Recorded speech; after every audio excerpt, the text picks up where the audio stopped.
ఒక కన్న తల్లి తన ఏళ్ల పాపని చంపేసింది. తను చంపేసిందే కాకుండా వాళ్ళ హస్బెండ్కి ఒక మెసేజ్ చేసింది. నీకు ఒక గుడ్ న్యూస్, నాకు ఒక బ్యాడ్ న్యూస్. పాప పదే పదే పాలకు ఏడుస్తుందని చెప్పి పాపని చంపేశానని చెప్పి మెసేజ్ పెట్టింది. ఇక్కడ ప్రతి ఒక్కరూ తల్లినే తిడుతున్నారు కానీ దాని వెనకున్న సిచ్యువేషన్స్ మాత్రం ఎవరు అర్థం చేసుకోవట్లేదు. యాక్చువల్లీ దీన్ని పోస్ట్ పార్టం అంటారు. దీన్ని మీకు సింపుల్గా చెప్తాం. ఆఫ్టర్ డెలివరీ అయ్యాక హార్మోన్స్ చేంజ్ అవ్వడం, ఆ టైంలో హెవీగా బ్లీడ్ అవ్వడం, ఇలా బాడీ వీక్ అవడం, ఇలా చాలా ప్రాబ్లమ్స్ ఉంటాయి వాళ్ళకి. అండ్ అదే కాకుండా ఇంటికి వచ్చాక హస్బెండ్ నుండి సరిగ్గా కేర్ దొరకదు, వాళ్ళ అమ్మా నాన్న నుంచి కేర్ దొరకదు, యువతల అత్తమామల నుంచి. ఇలా చుట్టుపక్కల ఉన్నోళ్ళు కూడా వాళ్ళని అర్థం చేసుకోరు అనమాట. వాళ్ళని అర్థం చేసుకోకుండా వాళ్ళని కేర్ చేయాల్సింది పోయి అసలు పట్టించుకోరు. కొంతమంది తల్లిదండ్రులు ఎలా ఉంటారంటే, ఆ ఇష్టం లేకుండా పెళ్లి చేసుకుంది కదా, ఇది ఎప్పుడు కంప్లైంట్ చేస్తుందిలే అని చెప్పి తనంతట తను వదిలేస్తారు.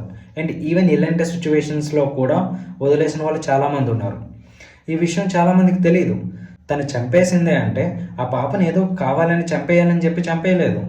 తను చాలా డిప్రెషన్లో ఉండి ఆ డిప్రెషన్లో తనకి ఏం చేస్తున్నా కూడా తనకి తెలియకుండా అది జరిగింది. ఈ విషయం మీకు తెలియకపోతే మీరు డాక్టర్స్ని ఎవరినైనా అడిగితే చెప్తారు ఏంటిదని చెప్పి. అండ్ ఇక్కడ మెయిన్ ప్రాబ్లం ఏంటంటే, ఆఫ్టర్ డెలివరీ అయ్యాక అసలు పట్టించుకోరు చాలామంది మగాళ్ళు. అండ్ వీళ్ళిద్దరి మధ్య కూడా చాలా గొడవలు ఉన్నాయంట. తను నిజంగా చంపేయాలనుకుంటే 6 నెలలు పెంచదు కదా, చంపేయాలనుకుంటే ఎప్పుడో చంపేసేది.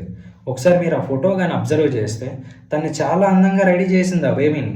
ఈ విషయం మగాడికి అర్థం కాకపోవచ్చు, బట్ ఖచ్చితంగా పెళ్ళైన ప్రతి ఆడదానికి ఈ విషయం అర్థమవుతుంది తను ఎంత సైకలాజికల్గా ప్రాబ్లం ఫేస్ చేస్తుందా అని. ప్లీజ్ అట్లీస్ట్ మీరైనా మీ హస్బెండ్స్కి కానీ లేదంటే చుట్టుపక్కల ఉన్న వాళ్ళకి కానీ అర్థమయ్యేలా చెప్పండి ఆ టైంలో ఎలా ఉంటుందని చెప్పి. నా కొడుకుల కంటే అది తెలియదు.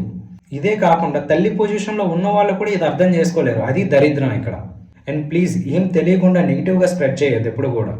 అండ్ తను చెప్పేయడం తప్పే, కాకపోతే ఆ తప్పు కారణం తన మాత్రమే కాదు, వాళ్ళ హస్బెండ్ అయినా కానీ వాళ్ళ ఫ్యామిలీస్ అయినా కానీ తను అర్థం చేసుకోకుండా ఇంకా అలా వదిలేశారు చూడండి, వాళ్ళది నిజమైన తప్పు. అండ్ ఈ జనరేషన్లో మ్యారేజ్ చేసుకున్న వాళ్ళకైతే అస్సలు ఓపిక ఉండదు.